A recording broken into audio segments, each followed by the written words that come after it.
je voulais tout d'abord vous souhaiter une bonne année 2026. Sachez que la vidéo a été filmée en mi-décembre et que je mentionne donc que c'est une vidéo de fin d'année puisque j'avais l'intention de la publier en fin décembre. Malheureusement, j'ai pas eu le temps de faire le montage puisque avec le temps des fêtes et la maison, j'ai eu beaucoup de choses à faire. Je vais vous partager tout le restant des vidéos que je voulais vous partager donc en janvier. Si jamais, peut-être que ça va aller en février aussi, tout dépendamment de mon temps. Je voulais juste vous préciser ça au début de vidéo. Je vous souhaite encore une fois une très belle année 2026 et un bon visionnement de cette vidéo. Bonjour, j'espère que vous allez bien. On se retrouve pour une nouvelle vidéo de fin d'année. Cette vidéo est donc la vidéo des favoris de cette année. Cette année, je pense que j'ai pas eu de gros coups de cœur nécessairement. J'ai eu quelques lectures qui m'ont resté en tête, des lectures qui m'ont marqué, mais j'ai pas eu de 20 sur 20 cette année. Mais je sais qu'en général, c'est très rare que je mette des 20 sur 20. C'est vraiment juste une présentation de mes favoris de l'année. Il y a pas de un qui est meilleur que l'autre. Il y a 2 livres qui ont été notés à 19 sur 20, qui sont comme 4.75 étoiles sur 5.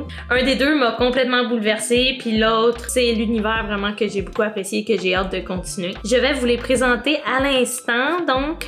Tout d'abord, j'ai lu Jamais plus. C'est vraiment un livre qui m'a bouleversée, vraiment par son sujet, par l'évolution du personnage, par l'histoire, par la fin que je ne m'attendais pas. À vrai dire, en commençant le livre, je savais pas à quoi m'attendre et je savais pas si je devais avoir peur nécessairement. J'avais peur que ce soit lourd et c'était quand même assez bouleversant. Je sais que certaines personnes ne seraient pas d'accord que moi je le mette dans mes favoris de l'année, mais qu'est-ce que vous voulez que je vous dise? Au moment où je l'ai lu, c'est vrai qu'il m'a bouleversée. Tout le livre en entier, même la note de l'autrice à la fin, j'en ai versé des larmes et moi, je pense que vous le savez maintenant si vous regardez un peu mes vidéos à chaque année. Quand je lis un livre et qui m'apporte des émotions quelconques, c'est vraiment un livre que je trouve qui vaut la peine d'être lu. Pour moi, un bon livre, c'est justement un livre qui va te faire réagir, qui va te faire pleurer, qui va te faire rire. Donc, dans ce livre-là, j'ai réagi, j'ai pleuré, j'ai vécu des émotions, j'ai vécu comme plein de choses différentes. J'y ai pensé pendant une semaine, pendant que je lisais pas alors que je voulais le lire, mais j'y ai quand même pensé. Je recommanderais pas nécessairement à tout le monde, mais c'est vraiment un de mes favoris cette année au niveau vraiment de du bouleversement émotionnel qu'il m'a apporté. Pour le deuxième livre favori cette année, je nomme Le Trône de Verre, donc Throne of Glass. Depuis que je l'ai lu, j'ai vraiment envie de lire la suite. Je n'ai pas la suite avec moi.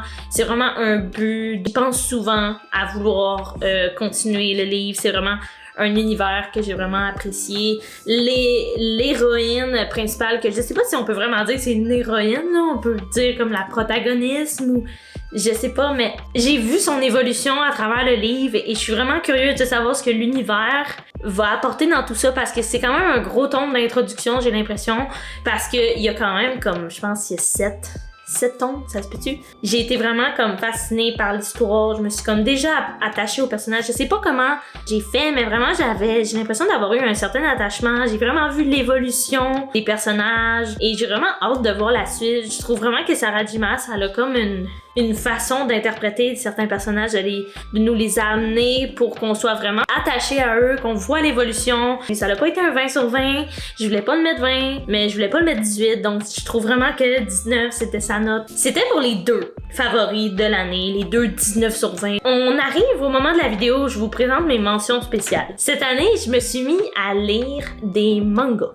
J'en ai vraiment pas lu beaucoup, il faut pas penser que j'en ai lu une tonne, je pense que j'ai lu 3 mangas cette année, mais je me suis mise à essayer les mangas grâce à une de mes amies qui m'a justement donné un manga le jour de ma fête. J'ai lu 2 sagas cette année et il y a une des 2 sagas que j'ai lu comme en 2 jours, que j'ai lu les 2 tomes que j'avais en 2 jours. Je veux faire une petite mention spéciale parce que je sais pas pourquoi, j'ai vraiment aimé l'action qu'il y avait dedans. C'est Les Mémoires de Vanitas. J'ai vraiment beaucoup aimé l'action qu'il y avait dedans et j'ai vraiment trouvé qu'il y avait un certain mystère autour de certains personnages que j'avais vraiment envie de découvrir. Je pense que j'ai beaucoup aimé aussi parce qu'ils sont quand même épais, donc il y avait beaucoup de contenu. Ensuite, j'aimerais faire une mention spéciale à un livre que j'ai écouté cette semaine au moment où je vous filme la vidéo. J'ai écouté 2 livres audio. Ça va être présenté dans le prochain update qui va être sûrement en 2026. Je veux faire une mention spéciale à un livre audio que j'ai lu cette semaine qui m'a vraiment touchée. C'est un livre québécois. J'ai écouté le livre audio de Prendre son souffle de Geneviève Janel. C'est un livre québécois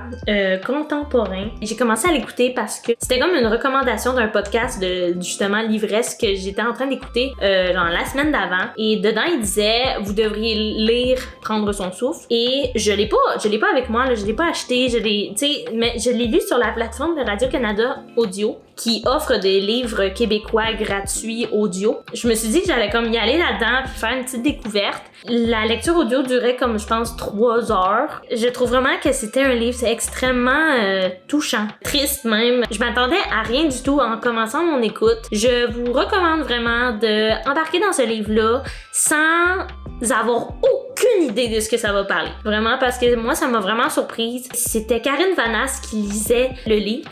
Et puis, je pense que si je l'avais lu papier, j'aurais peut-être pas eu la même chose, la même expérience. C'est sûr et certain que j'aurais pas eu la même expérience. Mais là, l'ayant écouté en audio, Karine Vanasse, elle jouait tellement bien. Pour vrai, sa narration était incroyable. J'ai vraiment l'impression que c'était la fille du livre qui me lisait son histoire. J'avais vraiment l'impression que c'était son histoire, alors que non. Il faut embarquer dedans les yeux fermés, là. Ne pas savoir ce qui va arriver, ne pas savoir c'est quoi les thèmes qui sont proposés dans ce livre-là. Je pense vraiment que c'est la meilleure chose qui pouvait arriver. Tout ce que je vous ai présenté, c'était des lectures récentes. Je vous avoue que cette année, j'ai pas nécessairement autre chose qui m'a comme frappée. Donc, j'en ai pas beaucoup à vous présenter. J'espère que la vidéo vous a plu. N'hésitez pas à laisser un commentaire pour me dire, vous, ce qui étaient vos livres favoris de cette année. N'hésitez pas à mettre un like aussi si jamais ça vous tente. Et puis moi, je vous souhaite une bonne journée, une bonne soirée, peu importe quand vous regardez ça. Et on se dit à bientôt!